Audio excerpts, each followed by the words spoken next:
So I've coached quite a few clients now in my time, and if I'm to give someone the most direct route to fat loss today, let's say if they wanted to lose 7 to 8 kilos or 15 pounds if you're in the US over the next 90 days, right? So 3 months, we wanted to guarantee that we wanted to maintain as much lean muscle mass as possible. It's going to be a really simple, straightforward path to getting there. And like simple doesn't necessarily mean easy, but it is very straightforward, right? So first thing I'm going to do, obviously, is a calorie deficit, but how much? We're talking about 500 calories per day on average, right? That's going to lead to predictable weight loss over the course of that dieting phase. You could even go at 10% of a deficit, and that would work fine as well. I prefer to just, for most people, 500 calories seems to do the trick, but obviously, if you're a female and you have just less calories to work with anyway, 500 might be too much.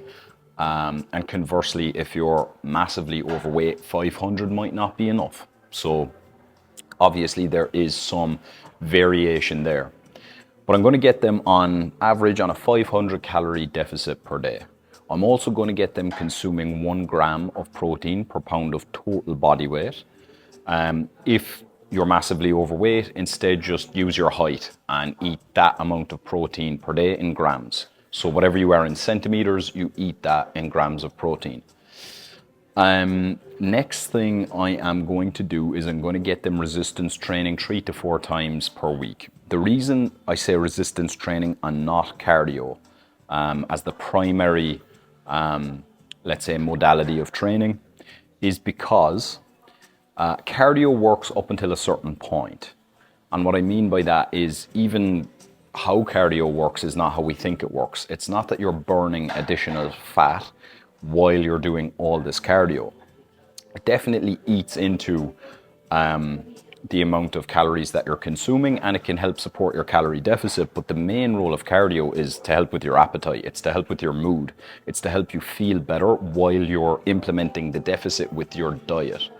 Right? Like, it's going to be very, very difficult to rely on exercise alone to induce a deficit, because we typically only expend about 5 to 10% of our daily calories through exercise, right? So we rely on our diet for the deficit. What we're really relying on our training for is to have a long-term investment in place that allows us to burn more calories at complete rest, okay? And how we do that is by building, or at least maintaining, muscle mass. So that's why we're aiming for resistance training, which is a fancy way of saying weight training. Okay, so far we've got 3 things. We've got the calorie deficit, we've got the protein intake at a minimum level of 1 gram per pound of body weight, otherwise take your height in centimeters, and the other thing we have is 3 to 4 sessions of resistance training per week. Now, that resistance training, from my perspective, it can vary in how it's implemented. Some people who have quite a stocky build, who are, let's say, very dominant in type 2, fast twitch muscle fibers, who respond very well to very intense bouts of exercise, they're going to do better just lifting very intensely, sticking with a strength program where they're lifting heavy in very low repetitions, okay? Because that will just make them feel pretty much like they're alive. It's how they're going to perform the best. If you don't meet that criteria, you're not that stocky build who's quite quick and explosive off the mark, what I'm going to recommend instead is actually going to be for you to stick with a form of weight training or a rep scheme, right? You're going to stick with a load that can help you stick to a rep scheme of between 8 to 20 repetitions per exercise. The reason for that is because we want to drastically bring down fatigue, and we want to increase the stimulus that you're placing on each individual muscle, okay? Not many people can recover from very intense strength training in the face of a calorie deficit. If you're not predisposed to being a strength athlete with your genetics, then it's going to make much more sense for you to actually just work on stimulating the muscle mass without feeling like you've been hit by a train with your training.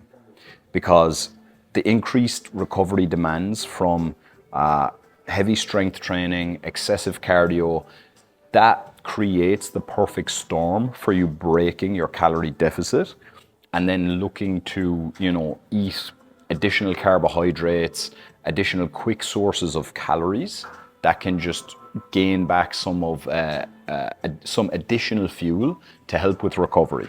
Okay, so any form of training that has you deviating from the calorie deficit is going to affect your fat loss goals in a negative way. So that's why you want to pick a form of training that will help you retain muscle mass at the very least, while allowing you to comfortably be in a deficit. If you follow these steps, you are absolutely going to smash your fat loss goals in the next 90 days. And to recap what those were, that was a calorie deficit, eating a certain amount of protein, resistance training 3 to 4 times per week, not doing excessive cardio, and the type of resistance training that you do is specifically higher in stimulus on each individual muscle and lower in overall fatigue. If you need any help implementing that, whether it be on the nutrition side, the training side, or maybe it's both, feel free to check out the links in my bio. One of them is to working with me one-on-one for online coaching. The other is actually a little playbook. It's called the AI Fat Loss Playbook. And this has over 30 prompts that you can actually use to leverage common GPT tools like ChatGPT to really help with your fat loss goals, and let AI do the heavy lifting so that you don't have to, spend as much time, decision fatigue, or energy on trying to track your nutrition.